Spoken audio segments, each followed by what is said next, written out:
to be able to speak to you all today. Thank you for joining. It's great to see so many folks from literally all over the world.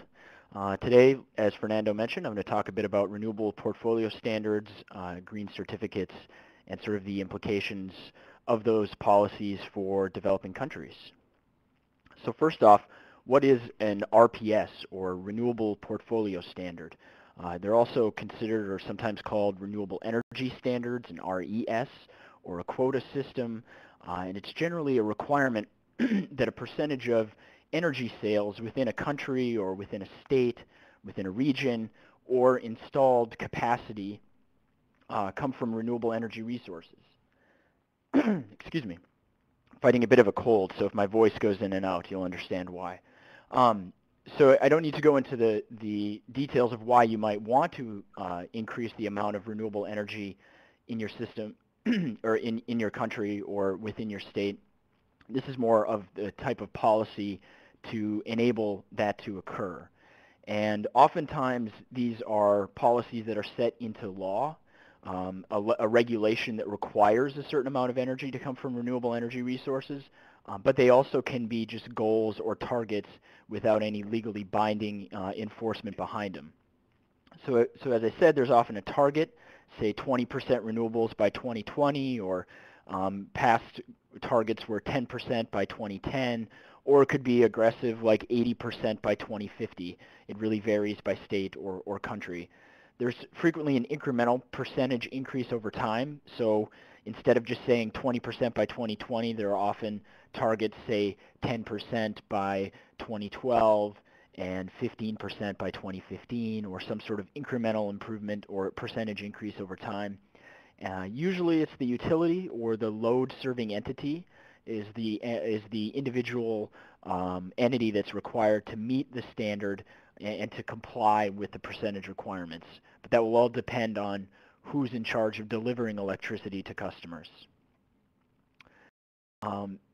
Generally, publicly owned utilities can be exempted from an RPS or given more lenient requirements. This is true in the United States, where sometimes publicly owned or like small municipal utilities, they may not be required to meet the RPS. Instead, the policy might focus on the larger, what are called investor-owned utilities. And there also can be examples of various customer rate class exemptions. So for example, lower income ratepayers or particularly large commercial ratepayers sometimes are exempt from having to pay for the RPS.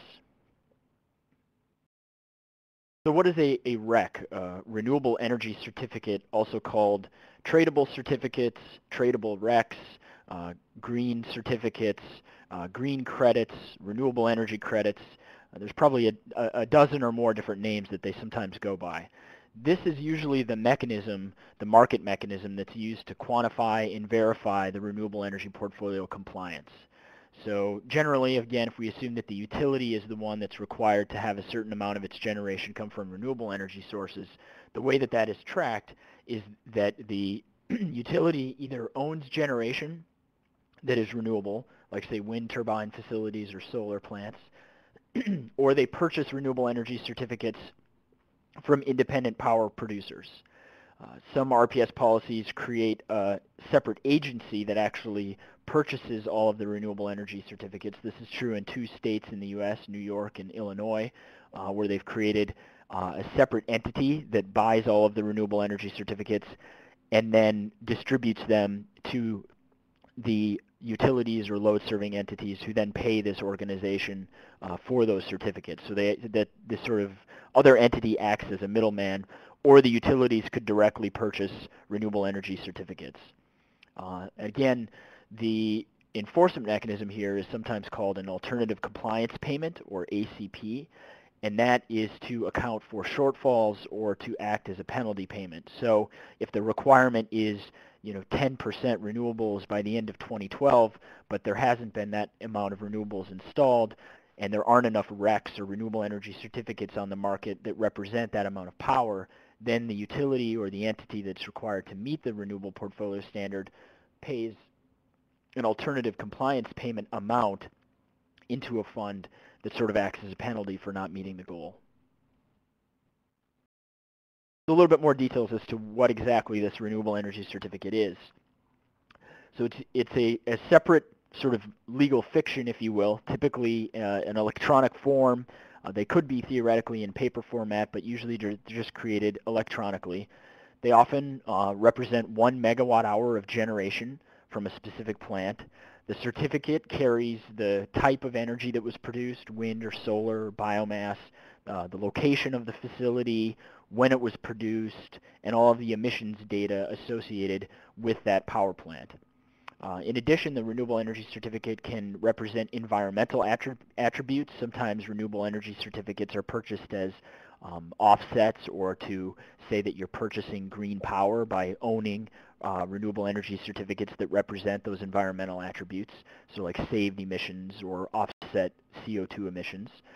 RECs can be bundled or unbundled with the actual commodity electricity sold. So for example, the wind power facility sells its electricity into the grid, and selling that electricity to the utility, the REC might go along with that electricity directly to the utility, or the renewable energy facility may sell its RECs to a different utility than it sells the commodity electricity to. So they can be bundled together, or they could be sold separately. And oftentimes the purpose of the renewable energy certificate is to represent the sort of revenue requirement gap. So in many markets, as we know, renewable energy is sometimes more expensive than fossil fuel energy.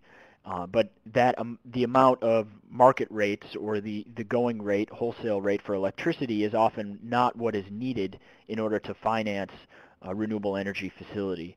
So in this example, in this chart here, if the going rate for electricity was, say, $80 a megawatt hour, but the plant, in order to be built, needed more like $110 a megawatt hour, the idea is that the REC is, a value of, roughly $30 a megawatt hour to make up the difference needed in order for renewable energy facilities to be built.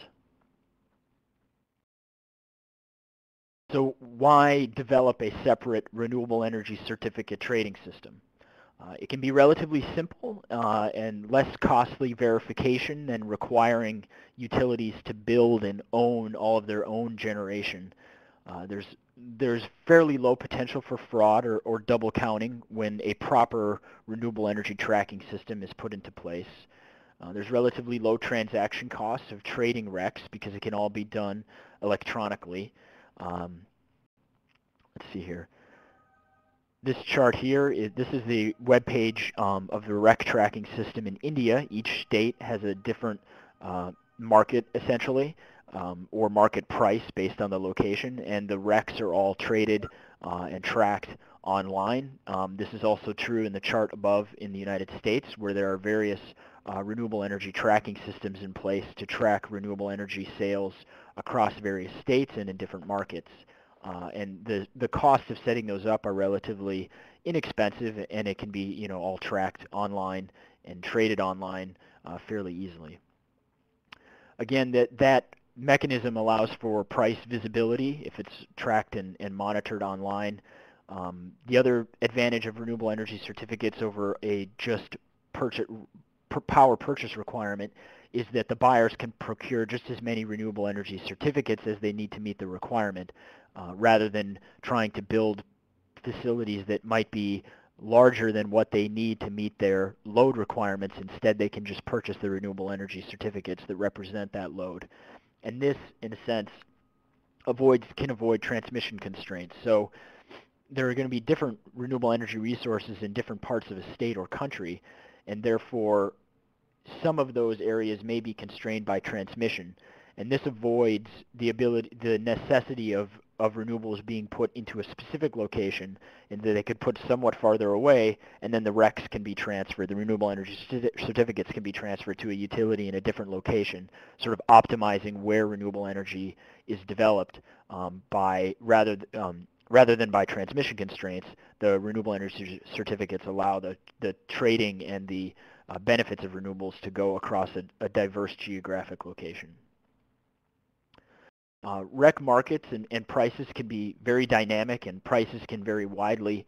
In one state in the United States alone, Massachusetts, renewable energy certificates vary in costs between $15 a megawatt hour for what are called Class 1 certificates. So these are new wind, biomass, certain type of biomass, landfill gas facilities, and $525 a megawatt hour for solar renewable energy certificates. I'll get into this a bit later, but there's a separate carve-out in the Renewable Energy Portfolio Standard for solar in Massachusetts. Those RECs are currently worth around $500 a megawatt hour versus wind RECs that are worth about $15 a megawatt hour.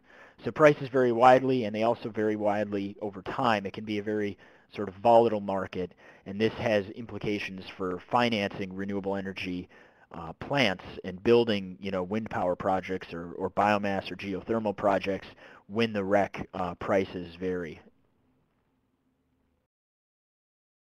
So again, there's wide variability in the design of renewable portfolio standards. The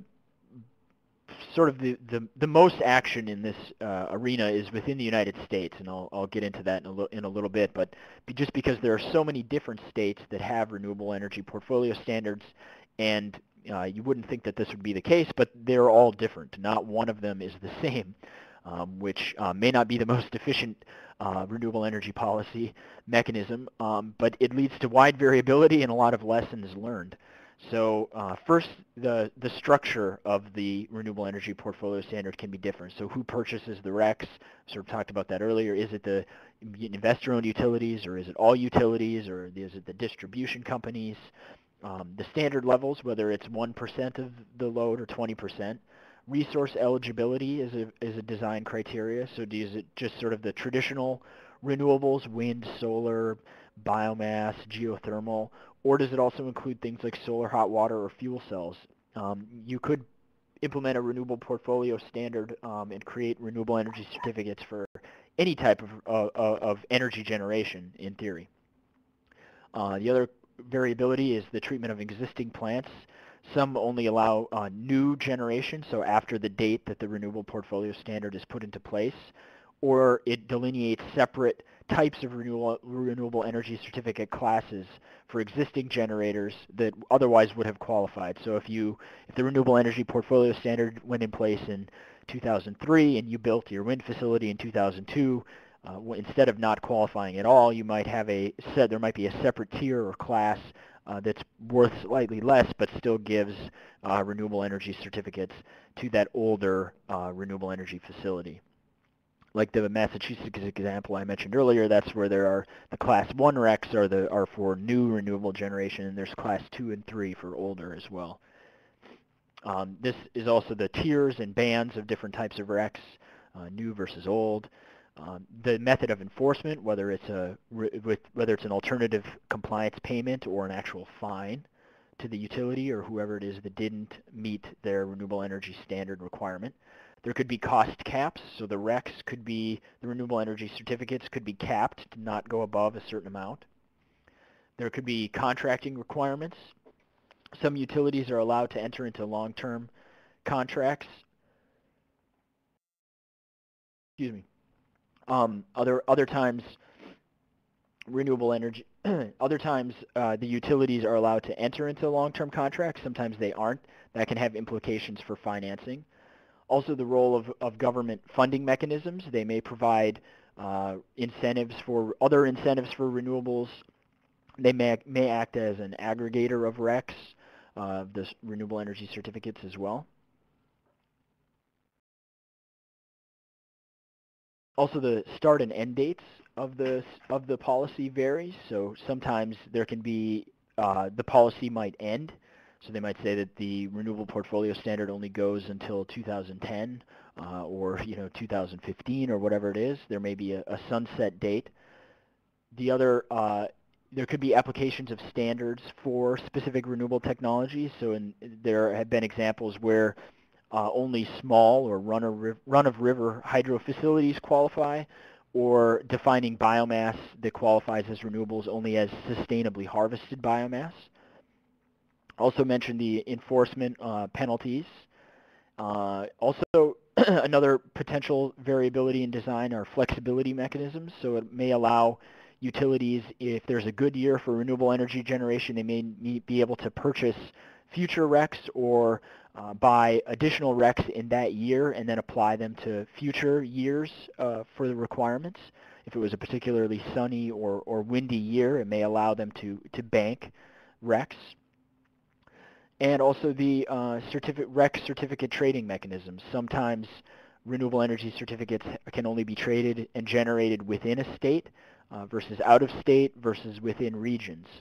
This has legal trade implications, but it definitely is a design variability that we've seen where some states will require generation to only come from within their own state, whereas others allow renewable energy certificates and trading to occur across borders. The other interesting design variability is to create a separate sort of voluntary market for renewable energy certificates.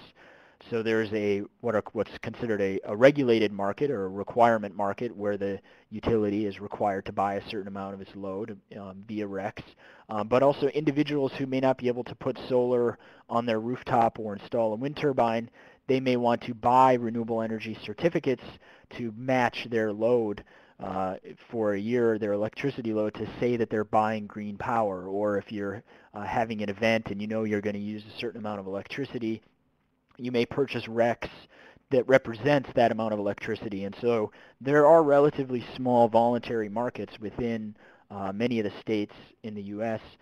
So it's another potential design criteria that you may want to carve out a separate voluntary market if you think there's interest there, or that the voluntary market may serve as sort of an additional incentive or an additional requirement beyond the regulated requirement for the Renewable Portfolio Standard.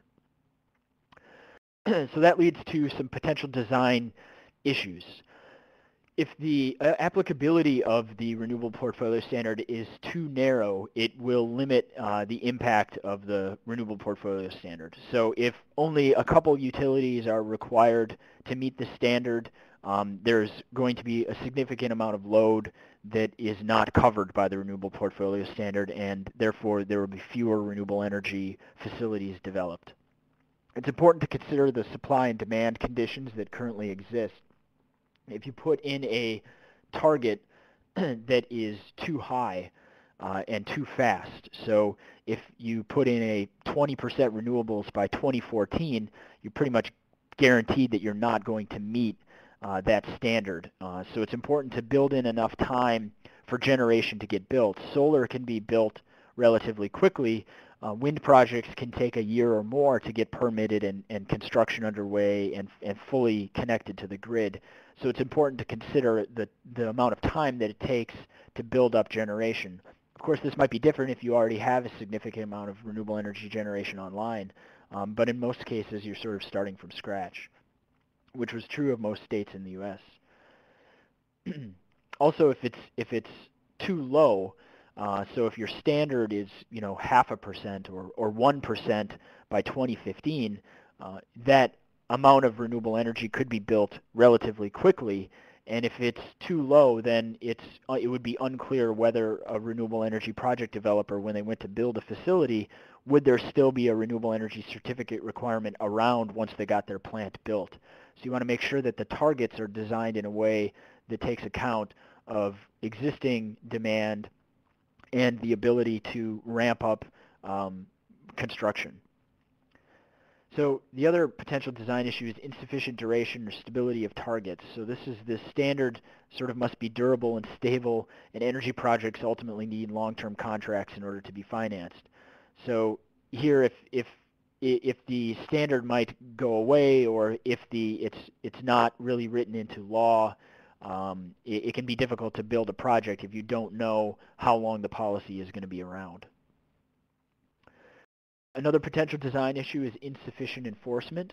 If there isn't a strict alternative compliance payment in place, or there aren't fines in place, then there would be little repercussions if the utilities didn't buy renewable energy generation, they didn't buy their RECs, and they didn't meet the standard, and there's no enforcement in place, then you ultimately don't get renewable energy built.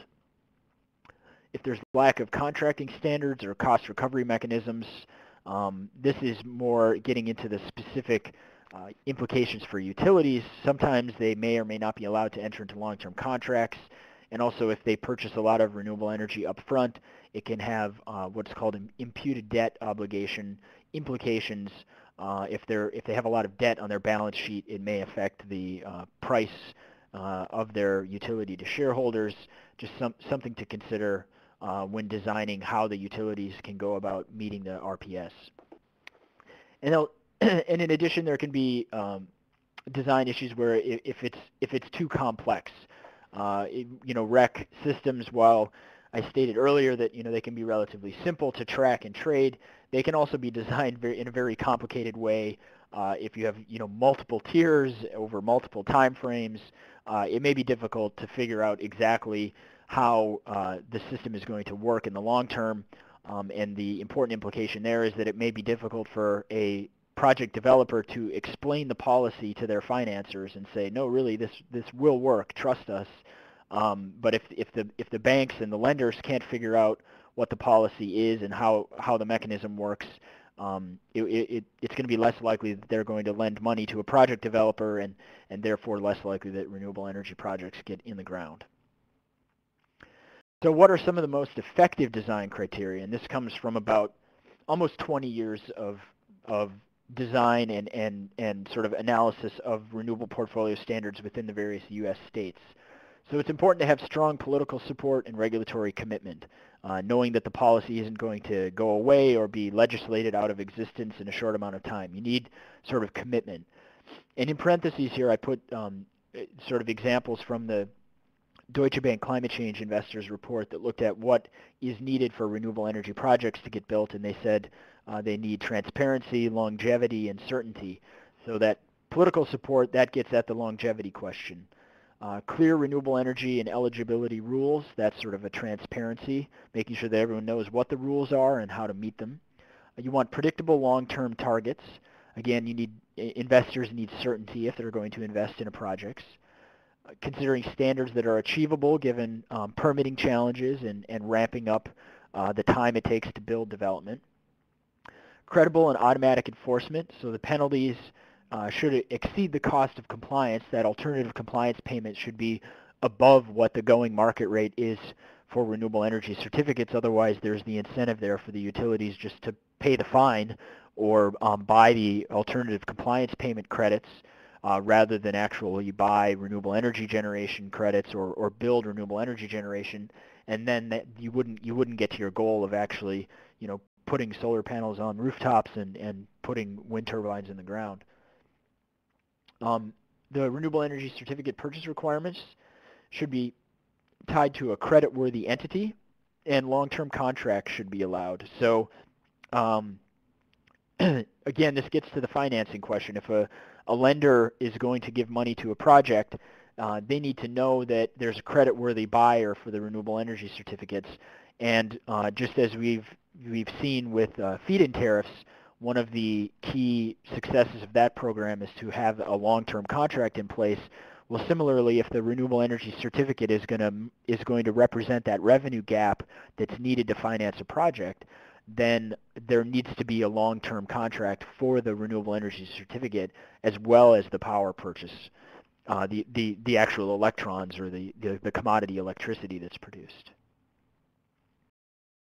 So again, some best practice recommendations. In order to have a successful renewable energy portfolio standard in place that uses the REC mechanism, it's important to have a diverse electricity and REC market, and sort of a liquid and active REC market, meaning that there are many buyers and many sellers. If there's just one utility and they own all the generation and independent power producers aren't allowed in a given market, then there's little market dynamics that will take place there, and therefore there could be price controls or various pressure put on by the monopoly to decide which projects get built where. The RPS with the tradable REC is really designed for markets that have sort of a diverse or sort of deregulated multiple players, independent power producers, different utilities. Those are important policies and sort of structures that need to be in place, or if they are in place, that is sort of a best practice. As I mentioned, stable and long-term targets, 10 or 15 years, and long-term REC contracting, that's come out as a best practice. Reasonable targets, making sure that their future supply and demand is also considered. So overall, how much electricity is going to be needed from within the country, how much, or in the state, how much generation is going to be needed. Is electricity use going up significantly? And then also differentiated technology support. So each renewable energy technology has different financing implications. So it may be important to have different tiers or different renewable energy certificate prices for the different technologies, especially or in particular solar. Again, it's best to have the utility as the compliance entity. They're a usually creditworthy entity. They're also the electricity supplier, and they have sort of the tools in place to track and purchase renewables. Flexibility is generally looked highly upon, allowing the banking and borrowing of RECs or purchasing forward renewable energy certificates. Penalty revenues.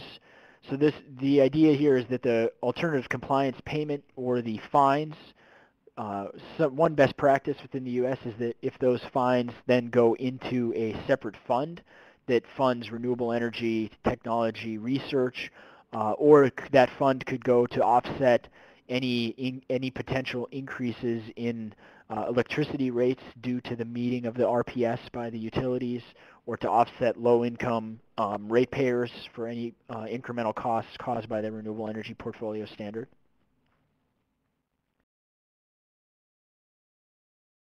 Harmonization is important, so whether or not the eligibility obligations are in line with EU renewables directives or within cross-state policies as far as trading, or within diverse electricity markets or independent system operator markets. Those are all things that are important to consider. And then finally, government commitment, strong long-term political commitment with clearly defined monitoring, verification rules, and adequate enforcement. Really, if that's not in place, then there's little incentive to go forward and utilities to spend the money to meet the requirements. So what are some of the implications for developing countries? As we see here, there are numerous countries. Most countries have a renewable energy target in place. The question is whether or not that target is merely a goal, or if it's an actual legislative and legal target that's put into place. And so if there isn't a renewable energy policy in place, it's very difficult to start with a REC market or something like that. Usually, first you need some sort of renewable energy policy, renewable energy portfolio standard or quota standard put into place, and then the REC mechanism is sort of used to track and meet that goal. So thus far, there are few, if any, that I know of, sort of developing countries that have renewable energy certificate markets. There are a handful, but there aren't too many that have robust renewable energy certificate markets.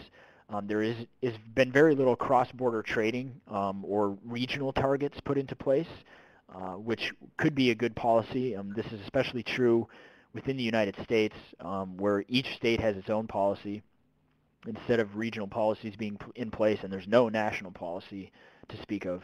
And an important implication is that the renewable energy certificate trading and RPS sort of concept is really tailored to deregulated electricity markets, and that's where it started.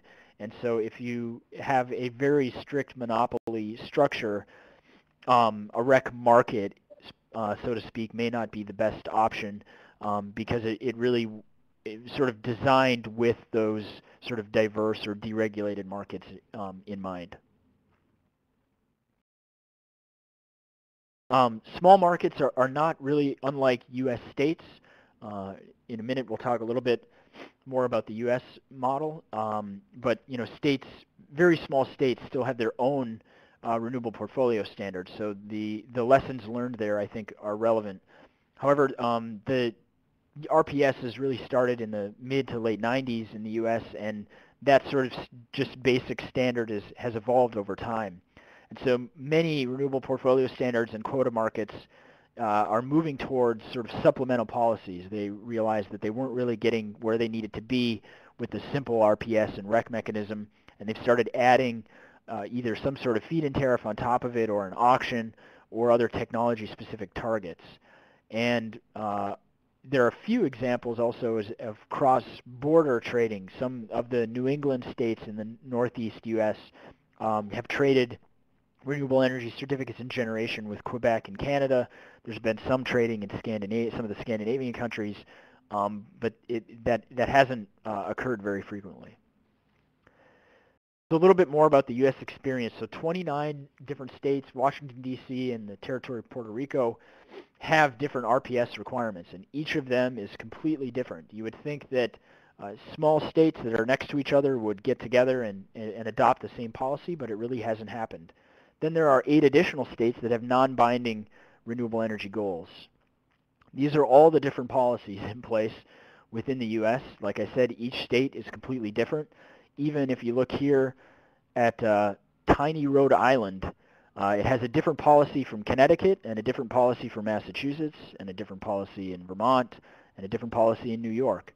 And then there could be, good efficient reasons to have a sort of regional portfolio standard, but it really hasn't taken place. So Rhode Island, the very small state there, the smallest state in the U.S., has a 16% by 2020 renewable energy portfolio standard, and they recently have a separate carve-out of 40 megawatt feed-in tariff for solar and wind that they put in place. So these policies really vary over time, and the success of these policies has also been very different. So what has the result of all these various policies been in the United States? Really, it's just been the development of wind projects. So most renewable energy portfolio standards within the U.S. didn't have differentiated targets by technology.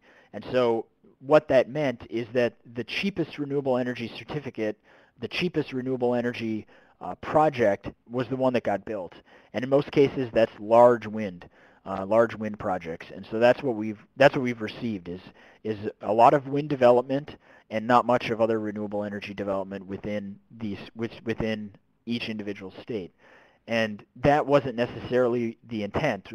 Many of these states wanted solar, wanted biomass, wanted geothermal, landfill gas, other renewable energy technologies, and what they discovered with a renewable energy portfolio standard and REC program was all they got was wind. So there are now 16 states plus Washington, D.C. that have a separate carve-out for solar.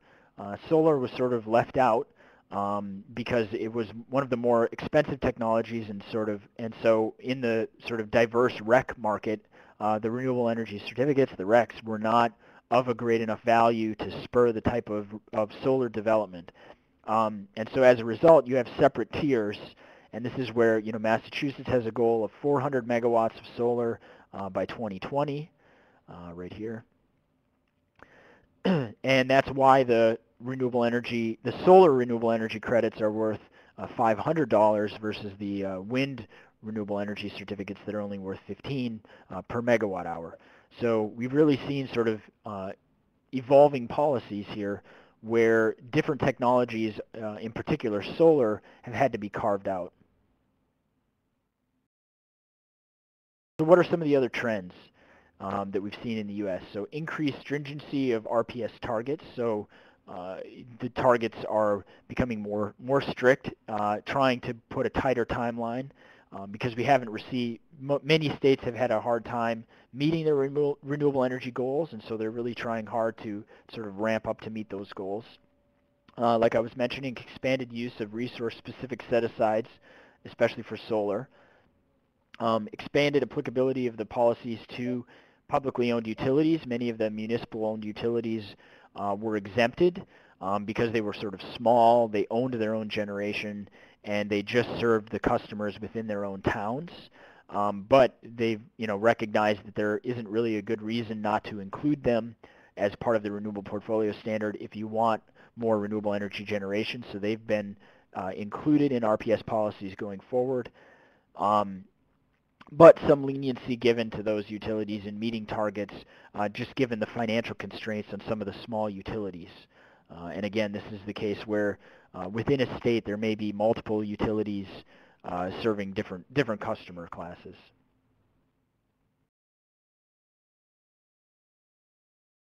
Another example of renewable portfolio standards is India. They've set a target of 15% by 2020. They have renewable energy certificates in place. They also have feed-in tariffs and grants for renewable technologies. The RPS authorizes tradable RECs. There's no technology-specific targets that I'm aware of. And the interesting thing is that they specifically mention that the RECs are designed to encourage renewable energy development areas that with higher potential without limiting development to the purchase obligation in those regions. So if there's a state in India that could produce 50% of its power from wind, the idea wasn't to let them stop once they got to 15%, is to develop all 50% of that and then be able to sell the renewable energy certificates into different states in order to increase the overall percentage of renewables. And that's a good idea and a good example of where tradable RECs, when you have markets that can trade like that and you have a public you have visibility and you have liquidity, where the REC is a useful tool to meeting the Renewable Portfolio Standard goals. Also, the generator can choose to either receive the feed-in tariff or the preferential tariff rate or use the renewable energy certificates. It's a relatively new policy, and so I'm not familiar with the end result as to how many are choosing the feed-in tariff rate versus choosing the REC route. But it does make sense that you would limit the choice, that you wouldn't want to make the incentive too good by being able to get a feed-in tariff and sell the RECs. I think they've done an interesting and a good job there of designing a policy to meet their goals in a sort of creative way. Some other examples of targets. China, 15% by 2020, and the specific 17% wind by 2050. However, no tradable renewable energy certificates. They've also been moving towards a feed-in tariff. They have grants and significant loan guarantees. Another RPS example is the UK, with an RPS with tradable RECs was implemented in 2002. There have been significant changes to that law. Nearly every year there was some sort of amendment. In addition, they've adopted a feed-in tariff on top of the REC value for small generation. And again, this is getting at the issue where you often, with the Renewable Portfolio Standard and a REC without tiers or carve-outs by technology, you just get large wind projects being built. And in order to increase the diverse renewable energy supply, either small generators or solar have to receive sort of a separate carve-out. So with that, it looks like we're have about 15 minutes left for questions. I thank you for your attention. I'm going to take a look here on the left as the various questions. I'll read them off, and we can go through. So if you give me a minute to read through some questions, then I will begin to answer them. Okay, great. Thank you very much, Chad. So yeah, now we have this this list of questions. Well, probably not all are applicable, so Chad, you can take your time to go through them and then start providing some answers. In the meanwhile, I invite you to read the bots on the bottom, so you will find link to our LinkedIn group where you can be in touch with other participants. I'm just typing email address of our speaker today.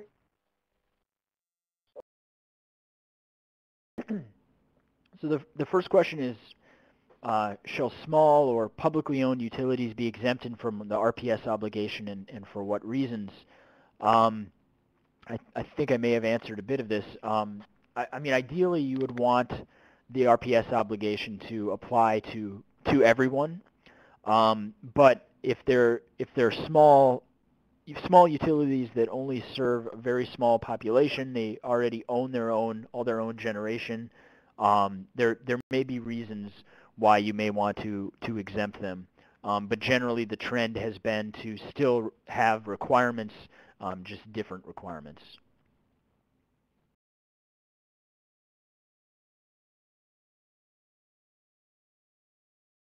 The next question is, how are diverse renewable energy certificates with varied pricing and progressive pricing more effective, and is there any evidence in that regard?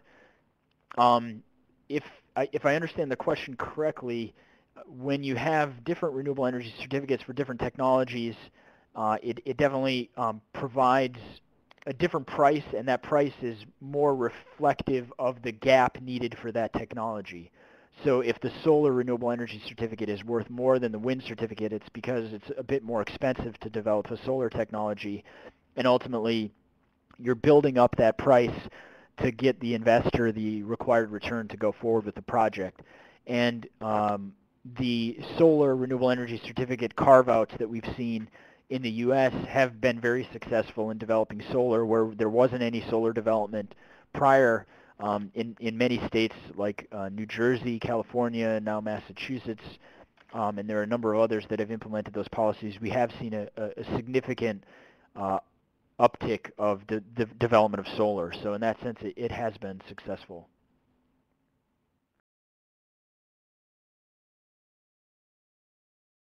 Next question is, what is the first step for the REC being applied in a country without any policy about renewable energy? I think the first step there is to have a commitment to renewable energy and a policy mechanism in place. A renewable portfolio standard can merely be a requirement to meet a goal of a certain amount of renewable energy development, and the mechanism to meet that can be renewable energy certificates if you have a market that is designed or capable of implementing it, or you could use a feed-in tariff to meet the renewable energy portfolio standard. So I was specifically talking about renewable energy certificates as the mechanism to meet the renewable energy standard, but there are any number of policies that you could use to meet that standard. There's a question of other mechanisms similar to renewable energy certificates for energy efficiency. I know that they have been proposed in a number of places, and sometimes they've been called white RECs, representing energy efficiency, and so a tradable market in energy efficiency is the idea. I'm not aware of any countries that have good examples of how that's worked, but if you contact me, I can do a bit more digging, and I can try and find the answer out for you.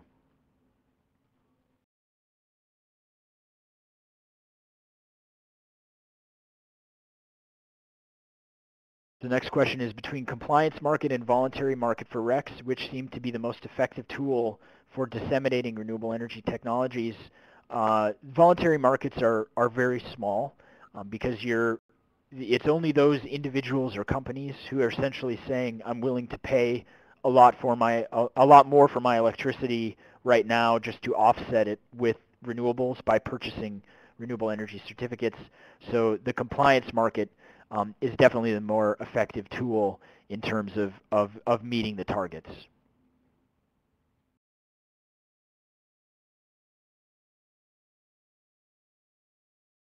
Another question about energy efficiency certificates.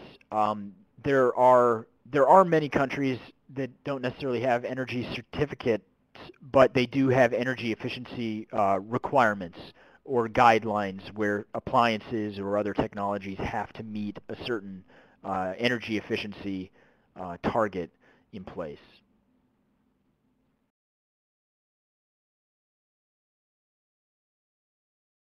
So maybe a little bit more about articulating the difference between voluntary and mandatory REC markets, if that wasn't clear.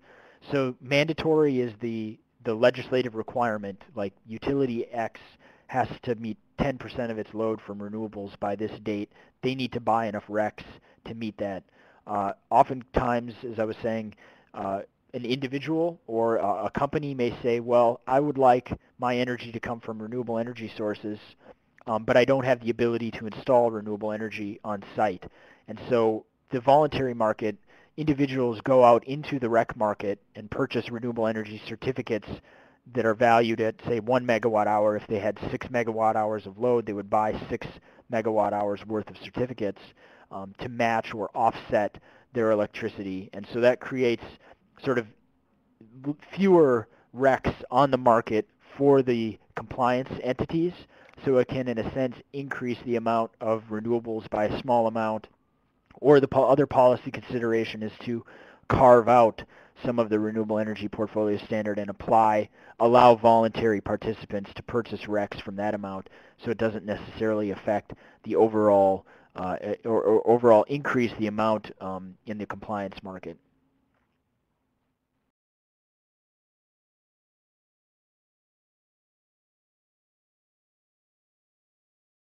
Another question is, would it be a good start to try and put in place a renewable energy standard across energy markets, or starting at the regional or state level? I think it depends on how closely the states or countries are currently working together. I'm continually surprised that in many of the states in the U.S. that each state is sort of adamant in creating its own policy and being, proud that it created the best renewable portfolio standard, even though, its neighbor may be doing something that is working well. They don't necessarily copy each other, and they insist on doing their own policy. So there's definitely sort of turf that they want to carve out and say, well, this is the way that we do it here in our state. So that said, it may make more sense to have a more regional approach given the available resources. There may be a particular island or particular country that has a lot of geothermal, and that could be traded and used within an entire region rather than just in country. And therefore you wouldn't necessarily limit the size of your geothermal plant or limit the size of your wind turbine because you only have a certain amount of load in that location, and you be able to transfer it across regions. So I think that may be ideal, but as a realistic starting point, it's probably best to start within country. Question, not understanding how RECs benefit the companies that qualify for them. So in this case, the company is the developer, the energy project. If they were to just sell their electricity out on the market, for example, maybe they only get 6 cents a kilowatt hour. But the REC, but in order to get the project built and financed, they needed 10 cents. But the market only gives them 6 cents. And so what the idea then is that the renewable energy certificate, or the REC, is priced at that 4-cent difference. And so now the renewable energy developer gets 6 cents for the power and 4 cents for the REC, therefore getting them to that 10 cents that they needed to get the project, to get the money lent to them to build the project. So that's the idea of how the REC benefits the companies that qualify for them, and how it's used to sort of provide an additional incentive for renewables. So a question of how to ensure midterm visibility for REC prices and how investors can be sure to get the right revenue along many years of investment. So again, the visibility of REC prices, it's important that that tracking system that's in place shows the current volume of renewable energy certificates and what the current prices are. And that's really key for making sure that there's visibility in the market, and then individuals that are required to purchase those RECs are going out and trying to seek the best price for them. Yeah, it can be a challenge for investors to get revenue for as many years as they need to get the project built, and that's where it's important that there are long-term contracting options in place, either requiring or allowing the utilities to go out and sign a renewable energy certificate agreement that's 10 or 15 years in length. It's not uncommon for the actual commodity electricity to be purchased at a long-term contract. I mean, that's traditional power financing, is the utilities, get a 10 or 20-year contract for their energy. It shouldn't be any different for the renewable energy certificate, because it represents that difference that the developer needed to build the project. It's important that that component is also has the longevity and stability in place to get the project built. So that takes commitment from the government to have the policy in place for a significant amount of time, and also requires that the renewable energy certificate have a contract in place.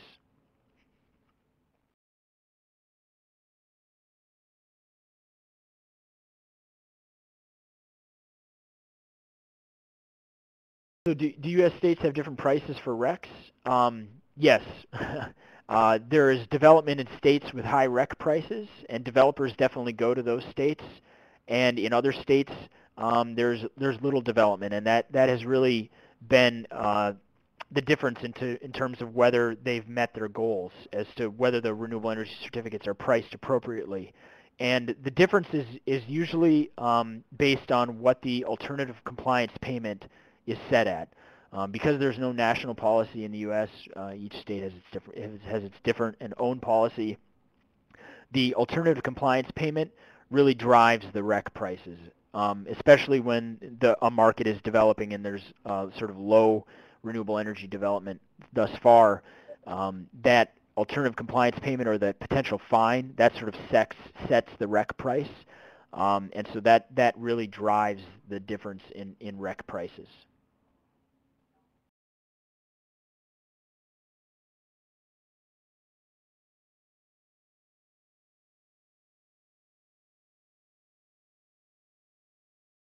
Got some more questions here.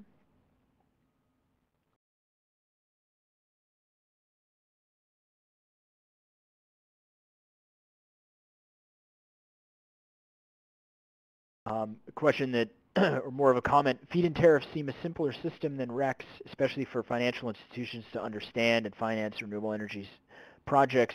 What are the advantages of a REC over a feed-in tariff? Yeah, that's a good question. Often that's why we've seen states moving towards or adopting feed-in tariffs on top of their renewable portfolio standards.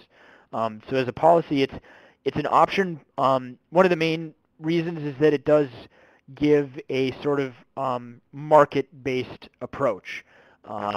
Now, you may not care which types of renewable energy technologies get built. You just want to make sure that the cheapest one gets built. It does create a sort of separate market for the price of those RECs by technology. And so there are many states and some countries that are very interested in creating sort of that market and a market-based mechanism rather than a setting rates. Now, whether or not you ultimately have to pick what the alternative compliance payment rate is, which isn't so different from picking what the feed-in tariff rate is. But it just sort of, it depends on what you're used to and what type of system could be implemented in a country at this time.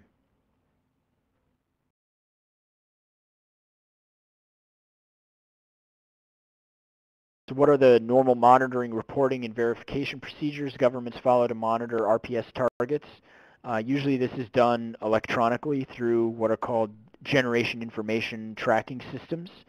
So a generator has to file paperwork that they created this much energy over this amount of time, and then the REC is, the renewable energy certificate, is created within that tracking system and then purchased and sold through that system, which is all monitored and verified electronically. That's generally the way that it is tracked. And because it's based on generation, they can always check to see that that amount of generation was actually delivered to the grid as well, to spot check and make sure that the associated renewable energy certificates match that.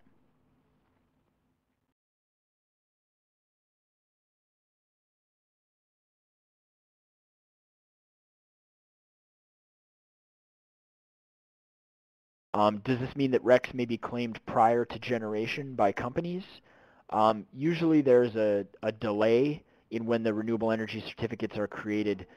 They're usually traded a quarter to 6 months after the generation occurred is when there's a true up or the actual certificates are traded. So it's possible to, you go back and make sure that that generation was created, and then you trade renewable energy certificates for, 1 or 2 quarters beforehand at a later date. That allows for the tracking to be verified, and also to make sure that the amount of load was actually reported, and allows for any corrections to take place in the interim.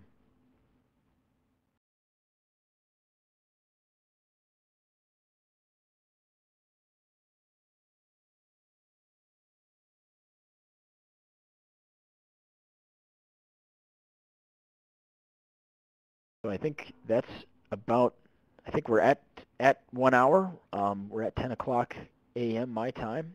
I don't see too many other questions coming in.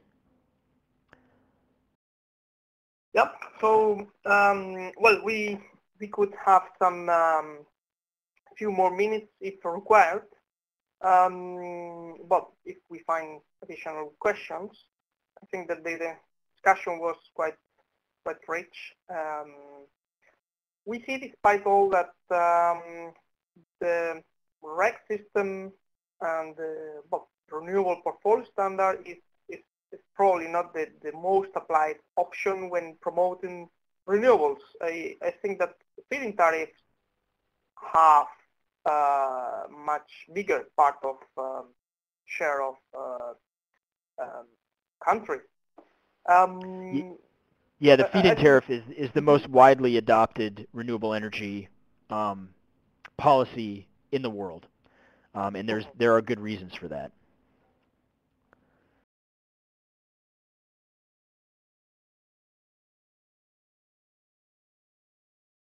Okay, so I think that is the last question entering. I think we skipped a couple of questions up there.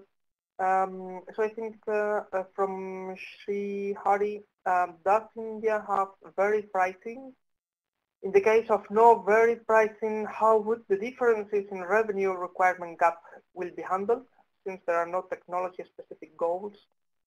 So I think the question is about how to avoid that all investments go to wind, basically, how Right. to eventually promote other technologies. I think you already talked something about this, but please go ahead.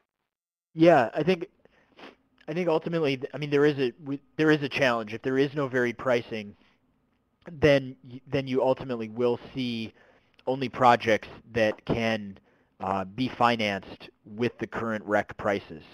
And so in particular, the difference between solar and some of the other technologies is significant enough that, as we're seeing, you really do need a separate solar REC carve-out in order to develop solar.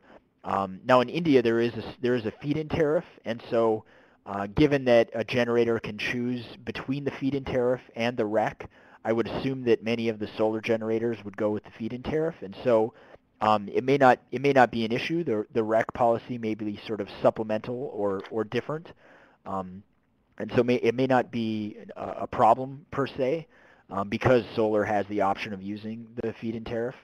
But if you wanted solar to be using the RECs and that mechanism instead of the feed-in tariff, then there would probably need to be some sort of varied pricing or carve-out put in place. Okay, excellent. So I think that's all for today. Thank you very much, Chad, for this interesting speech. And quite interesting as well as a Q&A session. So thank you everybody for your participation today. And well, let's meet again in a couple of weeks for the next session that will be provided as well by Chad. So Chad, the floor is yours to close the session today. All right, well, thank you very much, everyone, and I really appreciate your attention and your comments and very good questions. Thank you for listening, and I look forward to connecting with you online and speaking to you in a couple of weeks. It was really my pleasure to speak with you today, and I hope you all gained a little bit more information. So again, thank you very much. Okay. Okay, Chad. Thank you very much. So now I have just okay.